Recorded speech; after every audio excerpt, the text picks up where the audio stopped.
Chris, hindi kita pabor sa propose nga suspension or cancel pag-postpone sang BSKE 2026 Bombo Chris, because it is in our position Bombo Chris, no, nga we do not want, as much as possible, we do not want to hamper the rights to suffrage of our constituency. Labi na gid ang aton mga pumuluyo diri sa banwa sang President Rojas. Hindi naton gusto mahamper ang ilang kay gayunan ang ilang karapatan sa pagpili sang mga lideres nila. Ilabi na gid sa barangay nga level. Kay kung aton balikan, sang 2023, Bombo Chris, nagpadalagan kami under the notion, nagpadalagan kag nagdaog kami under the notion nga kami magapungko lang for 2 years. So, ginboto kami, kag ginpili kami sang pumuluyo nga mangin leader nila, kay nakabalo sila nga magapungko lang kami for 2 years. Had they known nga 3 years kami mapungko, 4 years or 5 years, basi manya nga naglain ang ilang nga ginpili nga kandidato, di bala? Though kung sa akon posisyon, though nami-mislead naton ang aton nga pumuluyo. Kaangay lang na bala Bombo Chris nga mangutang ako sa imo, mahulam ako sa imo sang certain amount of money, tapos ang balon kabayaran ko in 1 year. Tapos ang ika-10th month ko na karon, kinabalanta ikaw nga, sige postpone ko na lang anay akong pagbayad, himuon ko na lang 2 years, himuon ko na lang 3 years. Di bala? It is unfair to our voters. It is unfair to our community nga nakapungko na kami. Amo pa lang karon masuspend naman, ma-postpone naman ang eleksyon, manadugang naman ta another 1 year or 2 years sa aton term, daw na-mislead naman naton pumuluyo. Nakabalo sila kagimputo nila kita for a 2-year term. Let us serve a 2-year term. Should we want to or should we wish to serve another 3 years, for another 4 years or so, let's run for election. Diba? Kag kung aton nga serbisyo nangin epektibo, kag kung ang salig sang maton pumuluyo ara man gyapon sa aton, sigurado gid ko nga madaog man gyapon ang kung sino nga kandidato ang magpadalagan for another term. Oo. Kay iban nga posisyon nila, sir, nagahambal sila nga kulang kuno ang 2 ka tuig, 3 ka tuig agod at ipadayonon ang ilang mga naumpisahan nga mga programa. Maayo ikaw yakoy makabing nga hindi kaya uhaw sa posisyon nga at open kaya sa eleksyon kay mambala sila iban ano man do uhaw man na sila sa posisyon nga gusto nila suspension. Yes, Bombo Chris. Actually, ma-agree ko sa imo, Bombo Chris, no? Pero ang 3 years is not enough. Hindi gid siya enough, Bombo Chris. Especially sa mga SK officials naton nga first time na nila magsulod sa lokal nga pagdumalahan. Hindi gid man enough ang 3 years. Una bes sa isa mo ka tuig daan, you will learn on the job eh. It's not just the governing, it's not just the governing aspect of it. Pero ang aspeto, Bombo Chris, nga madamo sa gina-require sa amon nga paperwork, ilabi na gid karon nga tiyempo, ilabi na gid karon sa mga SK naton, kadamo sa amon submission sa COA, kadamo sa amon submission sa DILG. You have to learn how to make financial transactions, you have to learn the process, the ins and outs of your local government. Amo na imuon mo so first year mo, sa second year mo, you will learn from your mistakes from your first year, and then siguro mambal ko nga maano ka na gid, maswito mo na gid siya na on your 3rd year. So kulang gid man niya ang 3 years, Bombo Chris. If there is a proposal, Bombo Chris, nga extend naton ang termino into 4, 5 years or 6 years, be my guest. Willing gid ta sina magkuan, willing gid ta sina magupod. And nagaupod, naga-support gid kita sina kung may ara sina nga panukala. But let there be an election first. May eleksyon ta anay, iathag ta anay sa pumuluyo ta nga kung ginboto mo si muni nga kandidato, mapungko siya sa 4 years, 5 years or 6 years. Para nga ang aton nga pumuluyo may ara sang impormasyon kag may ara sang kinaalam nga mag-discern kung sino ang kandidato nga botohon nila. Hindi nga kung sino lang to ang nagapungko, amo na lang to dayon ang i-extend.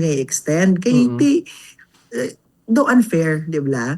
Look up, Bombo Chris, if you would give me the leeway Sige. To give you an example, may ara abi butang ta ha, ibutang ta for example, may ara duha ka kandidato no, si candidate A kag si candidate B. Ti karon si candidate A ni nagpapili, mayo performance niya, dugay na siya sa politika, dugay na siya sa serbisyo, mayo man performance niya, mayo man track record niya, although may gamay sa nga flaws. Si candidate B karon bag-o, mayo ang credentials, wala pa natistingan sa politika, wala pa siya sang background sa public service, nagpapili sila duha. Ti ako karon nga botante, part sang akong discerning process, mambal kuya nga ti sige bi tistingan ta si candidate B kay 2 years pa man lang ma-take the risk ta. Kumbaga 2 years man lang ma-take the risk ko tistingan ko si candidate B. Ti karon nakibot ko ya nga si candidate B ya nga para lang tani 2 years ang kontrata ya sa akon. Nag-extend siya nga nag-extend do. To violation man na siya bumbukres ang aton kontrata kag aton nga kasugot sa pumuluyo ta nga nagsalig sa aton sang posisyon nga ginahuyatan naton subong. So kung liloton ko kung gusto taton himuon nga 3 years, 4 years, 5 years, okay gid wala gid problema. But let there be an election first. Kag dapat kabalo ang pumuluyo nga ang ila pagabutuhon magapungko for 4 years, 5 years. Di bala? Para hindi ma-mislead aton pumuluyo kung guys. Do ka ngay nga ginalimbungan na sa imo pag lantaw, ano gini ang mayor nga rason kung nga permi gina-suspend ini ang uko na ginaplano pagid nga i-suspend ini nga election? Actually, Bombo Chris, ang aton nga paglantaw, kung basihan naton ang mga bill subong nga ginapropose sa Congress because ang crisis, because we are planning at ang funds tani nga pag-uusaron sa election, usaron naton in assistance sa aton nga mga farmers, usaron naton nga in-assist na fuel subsidy sa aton nga mga transport sa aton mga public transportation. And don't get me wrong, those are such noble cause. Mga maayo gid na no nga mga kausa sang aton nga mga sulon nati i-alokar naton dira ang aton nga pondo para sa amuna nga mga programa. Pero may ara man sang mga butang importante sa kabuhi sang tawo nga hindi naton makita kag mouyatan kaangay sang mga subsidy. Ilog ina sang aton nga rights to suffrage, kaangay man ina sang aton nga karapatan nga magpili sa aton leader. Ang akon lang kabay nga mangin kapatas ang pagtan-aw sang importansya sang mga isyu nga ginapangatupang naton sa subong Bombo Chris. Diri bala kita hataga naton sang ideyang aton nga mga kabumbo aguno gid ni bala ang papel sa nga SK ati mahambal na sila ti do kaangay nga di bata pa ni gani ginpapungko na sila sa maya posisyon mambal sila ining SK kuno obra kuno na paliga lamang muna ano gid bala ataga naton sang ideyang aton mga kabumbo kung ano kadako ang papel sa sining SK nga kamo nagarepresent kamo sa tingog sang mga kabataan kag mambal ang publiko may misconception nila mambal ti paliga man ang obra nila. Yes, Bombo Chris, ang SK dako gid ang papel sang SK naton sa kabay pa nga madula ang notion nga ang SK is everything is fun and games lang, everything is ang SK maluwas nga.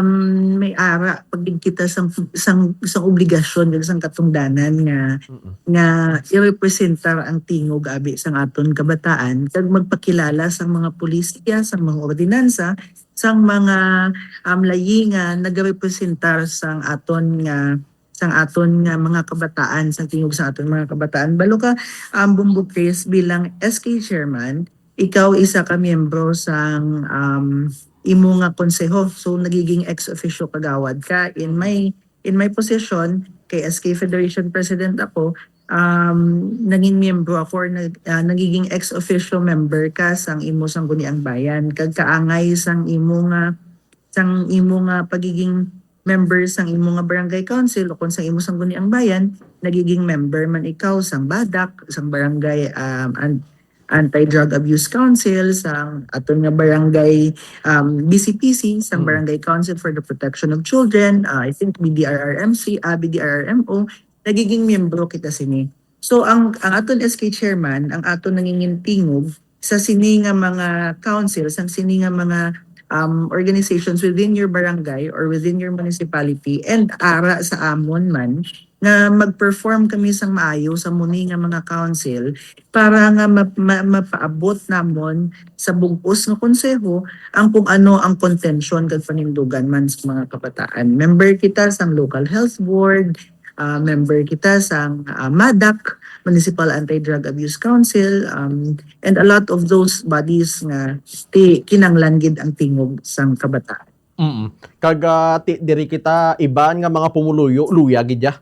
Nga madayon ini nga ang barangay kaga sangguni ang kabataan eleksyon sini bangod ti siyempre may mga ayuda kita mo. Ang iban mambas sila ti hindi sila kalyado ni kap o kung sino nga mga barangay official wala sila ya permi madalas sa listahan hindi tana pag i-deny nga muna ang luyag sa mga pumuluyo nga luyag nila ya sila man makaambit sa sining mga ayudang ginahatag sa barangay because mostly man tuod di taman ma-deny mi ara gid nga iban nga mga barangay wala ko ginatanan tago nato na may pila ka mga barangay official nga ti kung sino ila kalyado amo lang ila nabuligan kung mga wala nagbulig sila sa nagigad eleksyon nati wala kaya madalas sa maya listahan. Yes, Bumbukis.